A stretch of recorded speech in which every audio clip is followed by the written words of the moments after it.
मैं सर्वेश एक बार फिर से आपका स्वागत करता हूं आपके अपने यूट्यूब चैनल ऐसा लेक्चर्स पर। दोस्तों, हम लोग एमटीएस के प्रीवियस ईयर के क्वेश्चन को सॉल्व कर रहे हैं। 9 सेट लगा लिए हैं, आज 10वां सेट देखेंगे। दोस्तों, अगर आपको वीडियो अच्छी लगे, इन्फॉर्मेटिव लगे तो अपने दोस्तों में ज़रूर शेयर करना। चलिए बिना किसी देरी को किए हुए हम लोग वीडियो को स्टार्ट करते हैं। देखें क्वेश्चन नंबर 1 में ये बोर्ड मास का क्वेश्चन है, सिंप्लीफिकेशन है। देखिए सबसे पहले ऑफ ऑफ इसमें लगाएंगे, दूसरा ये वाला ऑफ। देखो सबसे पहले ऑफ को सॉल्व करेंगे तो कितना हो जाएगा 15 डिवाइडेड कितना, ये कितना हो जाएगा 5 दिया 15। उसके बाद इंटू लगा है, इंटू लगाइए। उसके बाद 4 + 8, 4 + 8। उसके बाद ये डिवाइड का साइन लगा है, अब डिवाइड लगाइए। उसके बाद 12 चौक 48, ये हो गया। उसके बाद देखिए इंटू लगा है, इंटू लगाइए। 12 - 4, 12 - 4 डिवाइड 5 × 20, डिवाइड 5 और इंटू में 20। अब देखिए इसके बाद ब्रैकेट ये ऑफ हो गया। उसके बाद डिवाइड वाला जो हम लोग हल करेंगे, देखिए इस वाले 15 को इस वाले 15 से डिवाइड करेंगे तो क्या लिखेंगे 15/15 इंटू 4 + 8 किससे डिवाइड है 48 से, तो बट्टे में 48 लिखेंगे। इंटू में क्या है 12 - 4, 4 को 5 से डिवाइड करेंगे, इंटू क्या है 20। देखिए कैलकुलेट करेंगे, 15 से 15 गया, 1 बचा।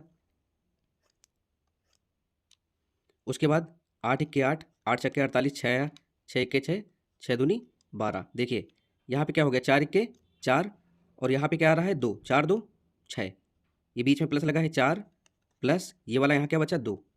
यहाँ देखिए 5 × 1 = 5, 5 चौको 20, कितना हो जाएगा 4 चौक 16, माइनस का 16। अब ये कितना हो गया 6, 6 में से 16 गया तो माइनस का 10 बचेगा। ठीक है, कितना बच जाएगा 10। ये हो गया आपका क्वेश्चन नंबर 1। आगे देखेंगे क्वेश्चन नंबर 2 को। क्वेश्चन नंबर 2 में क्या कह रहे हैं, एक निश्चित राशि 15% वार्षिक दर से 4 वर्षों का साधारण ब्याज समान धनराशि और समान ब्याज की दर पर 6 वर्षों के लिए साधारण ब्याज से 4500 रुपये कम है। देखिए साधारण ब्याज दोनों हैं, सिर्फ इनमें समय का अंतर दे रखा है। कितना अंतर दे रखा है समय का, जिसमें ज़्यादा समय होगा उसमें ज़्यादा ब्याज मिलेगा। देखिए हमने मान लिया मूलधन कितना है कुछ x रुपये है, मूलधन इंटू इसकी जो दर है वो भी 15% है, इंटू समय इसका कितना है 6 बटे कितना लिखेंगे 100, माइनस मूलधन इंटू दर तो 15 ही है और पहले वाले पर कितना समय है 4 वर्ष बटे 100, और इसका जो डिफरेंस है वो कितना आ रहा है 4500 रुपये। कितना आ रहा है 4500 आ रहा है। अब देखिए कितना हो जाएगा 15 छक्का 90 और x, ये 15 चौको 60 और x, 90x से 60x गया, कितना बचा 30x अपॉन यहाँ पे देखिए डिनोमिनेटर सेम है तो यहाँ 100 ही रहेगा, इज इक्वल टू 4500 4500। एक जीरो से एक जीरो कैंसिल, 3 से इसको काटेंगे 3 1 के 3 और ये 15 बार जाएगा। ठीक, एक जीरो उधर जाएगा तो x का मान कितना हो जाएगा 1500, सॉरी 15,000 हो जाएगा। कितना हो जाएगा 15,000 हो जाएगा। तो ये आ गया मूलधन। ये हो गया आपका क्वेश्चन नंबर 2। आगे देखेंगे क्वेश्चन नंबर 3 को।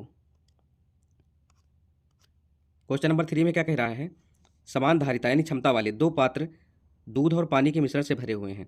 पहले पात्र में दूध और पानी का अनुपात 3:11 है। कितना है 3:11 है। देखेंगे 3:11 है।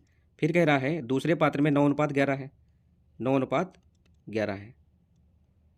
कह रहा है ये दोनों मिश्रणों को एक पात्र में मिलाया जाए तो परिणामी मिश्रण में दूध और पानी का अनुपात।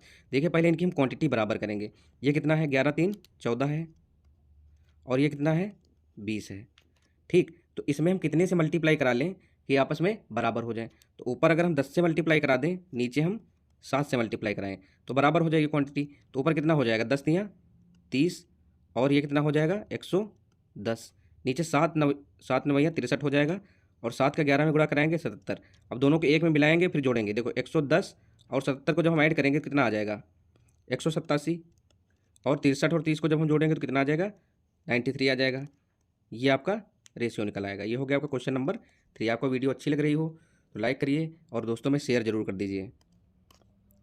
चलिए देखें क्वेश्चन नंबर 4 को। 4 में क्या कह रहा है, एक आदमी 8 किलोमीटर प्रति घंटे की चाल से एक निश्चित दूरी तय करने में 30 मिनट का समय लेता है। 16 किलोमीटर प्रति घंटे की चाल से उसे कितना समय लगेगा। देखिए समय, चाल ज़्यादा तो समय कम, चाल ज़्यादा तो समय कम, समय ज़्यादा तो चाल कम होगी। ठीक, अब देखिए या फिर ऐसे कह सकते चाल आधी समय दोगुना। ठीक, तो 8 किलोमीटर पहले चाल थी, जब 8 किलोमीटर पहले चाल थी तो समय कितना लग रहा था 30 मिनट का, और जब चाल 16 हो जाएगी यानी चाल क्या हो रही है दोगुनी, चाल क्या हो रही है दोगुनी, तो समय कितना हो जाएगा आधा, तो समय कितना लगने वाला है 15 मिनट। इधर 30 लगता तो यहाँ कितना लगेगा 15 मिनट। ये हो गया आपका क्वेश्चन नंबर 4। 5 को देखेंगे क्या कह रहे हैं 5 में, एक घन के प्रत्येक किनारे में 30% की वृद्धि की जाती है, इसका पृष्ठीय क्षेत्रफल कितना परसेंट बढ़ जाएगा। देखिए पृष्ठीय क्षेत्रफल क्या होता है 6a²। देखो 6 जो है कांस्टेंट है, तो यही दो भुजाओं में वृद्धि होगी a इंटू ए। इसको हम 10 × 10 से लगाएं, 10 × 10 कितना 100। अब देखिए 30% की वृद्धि, 10 का 30% कितना होता है 3, बढ़ा है तो 10 से कितना हो जाएगा 13, इंटू ये वाला भी 13 हो जाएगा। 13 13 कितना होता है 169। अब 100 से कितना बढ़ा है ज़्यादा, 69 बढ़ा है। ये हो गया आपका ऑप्शन नंबर ए। आपको ट्रिक अच्छी लग रही हो इसकी, आपको अगर वीडियो अच्छी लग रही हो तो वीडियो शेयर जरूर कर दें, लाइक कर दें, क्योंकि आपके लाइक और सब्सक्राइब शेयर से ही हमारा मोटिवेशन बढ़ता है। चलिए आगे देखें क्वेश्चन नंबर 6 को। 6 में क्या कह रहे हैं, ए और बी एक काम को 5 सही 1/3 दिनों में पूरा कर सकते हैं। 5 सही 1/3 का मतलब क्या होता है 5 सही 1/3। 5 सही 1/3 मतलब 5 × 15 16/3, 16/3 कौन ए और बी। फिर कह रहा है ए अकेले इस काम को 8 दिन में कर सकता है। कह रहा है ए और बी इस काम को पूरा करने के लिए बारी बारी से एक दिन छोड़कर काम करते हैं। बी पहले स्टार्टिंग करता है, ठीक, तो काम कितने दिन में पूरा हो जाएगा। देखिए एलसीएम कितना आ जाएगा, एलसीएम आएगा इसका, तो डिवाइड करेंगे 16 1 के 16 और नीचे से गुणा हो जाएगा तो कितना आ जाएगा 3, 8 दूनी 16। ए की कैपेसिटी कितनी है 2 है, अगर ए की कैपेसिटी 2 है तो बी की कैपेसिटी कितनी होगी 1 होगी। बी की कैपेसिटी कितनी है 1 और ए की कैपेसिटी कितनी 2। अच्छा एक दिन में ए 2 काम करेगा और बी 1 काम करेगा, तो 2 दिन में कितने काम करेंगे, कुल मिला के 3 काम करेंगे। काम कितने कराने हैं 16 हमको, तो हम क्या करेंगे ऐसी कोई डिजिट ले लें कि 16 के आसपास पहुंच जाए, तो 5 से इधर गुणा कर दें और 5 से इधर गुणा कर दें। दिन कितने हो गए 10, 10 दिन में काम कितने हो गए 15। बी कर रहा था, बी करेगा तो 1 खत्म करेगा। अब की बार फिर किसकी बारी है बी की, एक दिन ये लेगा और काम कितने करेगा बी 1 काम करेगा। दिन कितने हो गए 10 1 11 और काम कितने हो गए 15 1 16, तो 11 दिन में 16 काम हो गए। इसका मतलब ये कितने दिन लेंगे 11 दिन लेंगे। आगे देखें क्वेश्चन नंबर 7 को। देखिए 7 कह रहा है यदि किसी वस्तु के क्रय मूल्य पर 25% का लाभ होता है। 25% का मतलब क्या होता है 1/4 कितना होता है 1/4, यानी चीज़ जो है कितने की थी 4 रुपये की थी, ठीक है, यानी 5 रुपये की चीज़ थी जो 5 रुपये में बिकनी थी और हमको कितने की मिल गई 4 की मिल गई, ठीक। विक्रय मूल्य इसका कितना रहा होगा 5 का। फिर कह रहे हैं उसके विक्रय मूल्य पर परिकलित लाभ, विक्रय मूल्य कितना है 5, हमको कितने का मिला 4 का, कितने का लाभ हुआ 1 का, ठीक। हमको विक्रय मूल्य पर देखना है तो नीचे कितना लिखेंगे 5 × 100, 5 × 5 5 20 हम 100 कितना हो जाएगा 20% हो जाएगा। ये हो गया आपका क्वेश्चन नंबर 7। आगे देखेंगे क्वेश्चन नंबर 8 को। 8 में क्या कह रहे हैं, कह रहे हैं किस वार्षिक दर पर 6400 रुपये की जो धनराशि है 2 वर्षों में धनराशि पर 1344 रुपये चक्रवृद्धि ब्याज प्राप्त होगा। देखो इसको ऑप्शन से चेक करेंगे। अगर ये दर 12% होती तो ये 12 × 72 720 ऐसे ही 2 साल में ज़्यादा हो जाता। तो इसको पहले हम 10 से चेक करेंगे। इसका 10% क्या होगा 640, फिर 10% दूसरे साल इस पर मिलेगा कितना 640 और इस पर भी मिलेगा 10% तो कितना मिलेगा 64। ये क्या है ये साधारण ब्याज है इतना, और ये सब मिला के कितना है चक्रवृद्धि ब्याज है। तो 640 और 64 को जोड़ेंगे तो कितना आ जाएगा 1344। इसका मतलब हमारी जो दर है वो कितनी है 10% है। आगे देखें क्वेश्चन नंबर 9 को। देखिए 9 क्या है, 9 जो है आपका ये DI है। देखिए कह रहा है किराया बचत भोजन और शिक्षा पर व्यय कितना है। देखिए किराया यानी रेंट ये वाला कितना है ये 30%, प्लस बचत कहाँ गई आपकी बचत भाई सेविंग, ये रही सेविंग 20%। उसके बाद कह रहा है भोजन फूड ये वाला है, ये वाला भी 20% है। फिर लास्ट में बोला है शिक्षा एजुकेशन ये वाला 20%। टोटल कितना हो गया 20 30 50 और 40 90, 90% की हमको वैल्यू बतानी है। कह रहा है परिवार की कुल आय कितनी है 9,000 रुपये है, यानी 100% कितने के बराबर है 100% बराबर कितने के हैं 9,000 के हैं। तो 1% बराबर कितना हो जाएगा तो 90 के, 1% बराबर 90 के। हमको बताना कितना 90%, 90% के लिए गुणा करेंगे इधर 90 × 90 कितना हो जाएगा 9 9 81, 8100 रुपये हो जाएगा, ठीक है। आपका आंसर क्या होगा 8100। क्वेश्चन नंबर 10 को देखेंगे भाई। क्वेश्चन नंबर 10 में क्या कह रहे हैं, देखो पी और क्यू का अनुपात दे रखा है। क्या दे रखा है पी और क्यू का अनुपात दे रखा है। तो कह रहे हैं p² - q² और p² + q² बताना है हमको। देखो 5x और 2x मान लें इनको, क्या 5x और 2x। p² का मतलब देखो 5 25, x² कितना हो जाएगा 25 x² - q² 2 दूनी 4 x² अपॉन p² यानी 25 x square plus Q square है 4 एक्स स्क्वायर, 25 से 4 गया, कितना बचा? तो 21 एक्स स्क्वायर बटे ये नीचे कितना हो गया? 29 एक्स स्क्वायर। एक्स स्क्वायर से एक्स स्क्वायर कैंसिल तो कितना आ जाएगा? 21:29। ये हो गया आपका क्वेश्चन नंबर 10। आगे देखेंगे क्वेश्चन नंबर 11 को। 11 में कह रहा है 2 टैंकरों में 850 लीटर और 680 लीटर तेल है। किसी पात्र की वह अधिकतम जो है धारिता बतानी है, यानी आपको क्या बताना है? HCF। तो इसका जो HCF होगा वो 170 होगा। आप HCF जो है इसका निकाल लेंगे, किसका? 850 और 680 का। इसमें सिर्फ आपका मासा पूछा था, कितना आ जाएगा? 170। आगे देखें क्वेश्चन नंबर 12 को। 12 में कह रहा है A B से 25% अधिक है, B C से 40% कम है, C D से 20% अधिक है, A और D से कितने प्रतिशत कम है? कह रहा है जो A है वो D से कितने परसेंट कम है। कितने लोग हैं? A B C D। तो हम मानेंगे जो D है वो हमारा कितना है? 100 है। कितना है? 100 है। कह रहा है C जो है D से 20% अधिक है, यानी C कितना होगा? 120 होगा। फिर कह रहा है B जो है C से 40% कम है, B जो है C से 40% कम है, तो 120 इंटू 40 यानी 60/100। 2 जीरो कैंसिल, 12 छंग 72, यानी B कितना है? 72 है।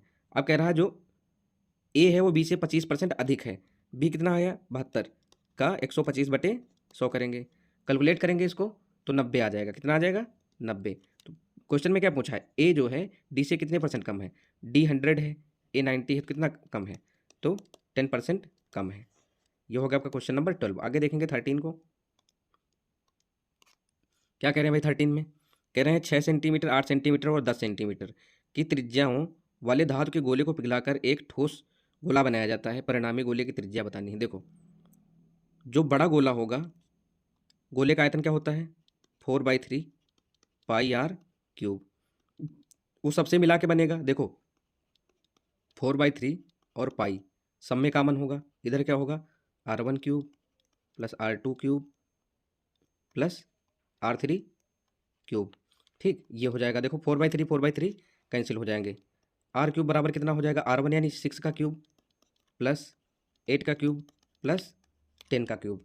इतना हम लोग कर लेंगे। उसके बाद क्या करेंगे? देखिए वैल्यू रखो।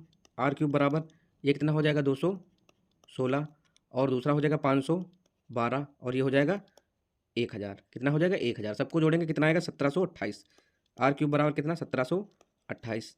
R बराबर इसमें क्यूब रूट लगाएंगे, कितना आ जाएगा? 1728। ये किसकी वैल्यू होती है? 12 की। R बराबर 12। ये हो गया आपका क्वेश्चन नंबर 13। आगे देखेंगे क्वेश्चन नंबर 14 को। 14 में भाई क्या कह रहे हैं? कह रहे हैं एक क्लब में 88% सदस्य जो हैं पुरुष हैं। 88% सदस्य जो है पुरुष हैं और 12% सदस्य महिलाएं हैं। 88% पुरुष सदस्य हैं और 12% जो है सदस्य महिलाएं हैं। इसको हम काटेंगे, 4 तियाँ 12, 4 दूनी 8, 4 दूनी 8। तो इनका ये अनुपात हो गया। कह रहे हैं यदि पुरुषों की औसत आयु जो है वो 25 है। कितनी है? 25। और महिलाओं की औसत आयु कितनी है? वो 50 है। आगे देखेंगे, इनका मल्टीप्लाई कराएंगे कितना आ जाएगा? 550, और इनका मल्टीप्लाई कराएंगे तो कितना आएगा? 150। सबको हम जोड़ लेंगे, कितना आ जाएगा? इनको दोनों को जोड़ने पर 700। टोटल योग कितना आएगा? 700। और इनकी संख्या अगर हम देखें तो कितनी है? 22 ये और 3 ये। 22 ये और 3 ये। 22 निकला था, ये 3 निकला था। 22 3 25, और 25 से हम इसको डिवाइड करेंगे तो कितनी बार जाएगा? 28 बार जाएगा। ये हो गया आपका क्वेश्चन नंबर 14। आगे देखेंगे 15 को। क्या कह रहे हैं भाई 15 में? किसी काम को पूरा करने में प्रदीप संजय से 2 गुना का कुशल है। प्रदीप और संजय 2 लोग हैं, एक तो प्रदीप है, दूसरा संजय है। कह रहा प्रदीप जो है संजय से, सॉरी, प्रदीप है और संदीप है। प्रदीप जो है संदीप से, देखिए एक बार फिर से देखेंगे, किसी काम को पूरा करने में प्रदीप संदीप से 2 गुना कुशल है। जो प्रदीप है वो संदीप से 2 गुना कुशल है। अगर प्रदीप 2 करेगा तो संदीप 1 करेगा। तो एक दिन में ये लोग कितने काम करेंगे? 3 काम करेंगे। कितने काम करेंगे? 3। एक दिन में 3 काम करेंगे। कह रहे वे एक साथ 28 दिनों में काम को पूरा करते हैं। एक दिन में 3 काम किया होगा तो 28 दिन में कितने काम करे होंगे इन लोगों ने? 3 और 24 के 4, हासिल आएगा 2, 3 दूनी 6, 6 2 8। तो इन्होंने 84 काम किए होंगे। अब देखिए कह रहा है प्रदीप अकेले उस काम को कितने दिन में करेगा। तो प्रदीप की क्षमता कितनी है? 2। काम कितने हैं? 84। 84 को हम 2 से डिवाइड करेंगे, 2 4 को 8, 2 दूनी 4।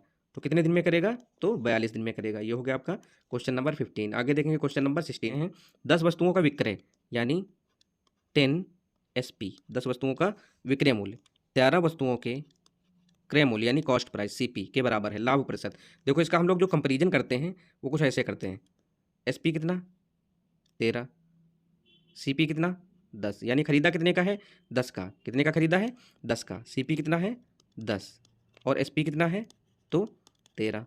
10 की चीज़ जो है कितने की खरीदी, 10 की चीज़ जो है कितने की बेची 13 की, कितने का लाभ कमाया 3 का, कितने में से 10 में से इंटू 100, 10 1 10, 10 दाम 100, 10 दिया 30%। तो इसका जो प्रॉफिट है वो क्या है 30% है। आगे देखें क्वेश्चन नंबर 17 को। देखो भाई 17 कह रहा है कस्बे में 40 वर्ष से कम आयु के 220 बिलियन लोग हैं। कह रहा 40 से 50 आयु वर्ग वाले कितने बिलियन लोग होंगे। देखो 40 वर्ष से कम आयु वाले, देखो 40 से कम कौन कौन है, एक ये कॉलम, एक ये कॉलम, एक ये कॉलम, कुल मिला के देखो 12.5 प्लस 18.5 प्लस 35, ये परसेंट है, ठीक है। तो कुल मिला के कितना 66%। और ये जो लोग हैं कितने हैं 2200 बिलियन, ठीक। तो 66% बराबर कितना 2200 बिलियन। तो 1% बराबर कितना होगा 2200 बटे 66 इंटू पूछा क्या है 40 व 50 के बीच में, 40 और 50 के बीच में कितने हैं 25.77, 25.77, इनसे मल्टीप्लाई कराएंगे तो 859, ये आपका आंसर हो जाएगा। आगे देखेंगे क्वेश्चन नंबर 18 को। क्या कह रहे हैं, कह रहे हैं एक रेलगाड़ी ए और बी एक ही समय पर शुरू होती हैं। रेलगाड़ी ए स्टेशन पी से स्टेशन क्यू 50 किलोमीटर प्रति घंटे की चाल से यात्रा करती है और रेलगाड़ी बी क्यू से स्टेशन पी तक 70 किलोमीटर प्रति घंटे की चाल से यात्रा करती है। देखिए एक पी से क्यों जा रहा है, एक पी से क्यों जा रहा है, दूसरा क्यू से पी आ रहा है, ठीक है। एक पी से क्यों जा रहा है, दूसरा क्यू से पी, यानी ये क्या है विपरीत है एक दूसरे के। और जब विपरीत होते हैं तो चालें जुड़ जाती हैं। एक की चाल 50 है और दूसरे की चाल 70 किलोमीटर प्रति घंटे है, तो चाल कितनी हो गई 120 किलोमीटर प्रति घंटे। अब देखो कितने समय में मिलती हैं, 1 घंटे 20 मिनट में, 1 घंटा 20 मिनट, मिनट को घंटे में बदलेंगे, 20 के 20, 20 तियाँ 60, 3 के 3, 1 4/3, कितना 4/3। ये क्या है चाल, ये क्या है समय, चाल इंटू समय क्या आता है दूरी, दूरी ही पूछा है। 3 के 3, 3 चौको 12 और 4 चौक 16, 160 किलोमीटर। ये हो गया आपका क्वेश्चन नंबर 18। आगे देखें क्वेश्चन नंबर 19 को। भाई मध्यानुपाती पूछा है। मध्यानुपाती क्या होता है, मध्यानुपाती होता है अंडर रूट ए बी। क्या होता है under root A B. Under root A कितना है 56 इंटू बी कितना है 14। देखो कितना हो जाएगा 8 इंटू 7 इंटू 2 इंटू 7। अब देखो देखो 7 7 का पेयर बना तो 7 तो बाहर आ गया, इंटू 8 दूनी 16, 16 मतलब क्या 4, 4 बाहर आएगा तो 4 सते 28। तो आंसर कितना हो जाएगा आपका 28। ये हो गया क्वेश्चन नंबर 19। अब देखेंगे लास्ट क्वेश्चन को, क्वेश्चन नंबर 20। कह रहा है 4 क्रमागत विषम संख्याओं का औसत। देखो 4 क्रमागत विषम संख्याएं हैं 1 2 3 4। अब आपको पता है औसत जो होता है वो बीच की संख्या होती है, क्या होती है बीच की संख्या। तो औसत ये जो 58 है यहाँ पर कहीं होगा बीच में। अब 58 के जस्ट पहले कौन सी विषम संख्या आती है, तो 58 के जस्ट पहले कौन सी विषम संख्या आएगी तो 57, और 57 के पहले क्या आई होगी तो 55, क्या आई होगी 55। उसी प्रकार इधर हम चलेंगे तो कितना आएगा 59 और 61। क्या पूछा है सबसे छोटी संख्या कौन सी है, तो सबसे छोटी संख्या कौन सी है 55 है। बड़ी आसानी के साथ क्वेश्चन हो गया, आपका आंसर क्या होगा 55। इस तरीके से आपका वीडियो समाप्त हुआ। अगर आपको वीडियो अच्छी लगी हो तो लाइक करिए, चैनल को सब्सक्राइब करिए और वीडियो दोस्तों में शेयर कीजिए ताकि उनका भी कुछ फ़ायदा हो सके। तब तक के लिए जय हिंद, धन्यवाद। फिर मिलते हैं नेक्स्ट वीडियो में।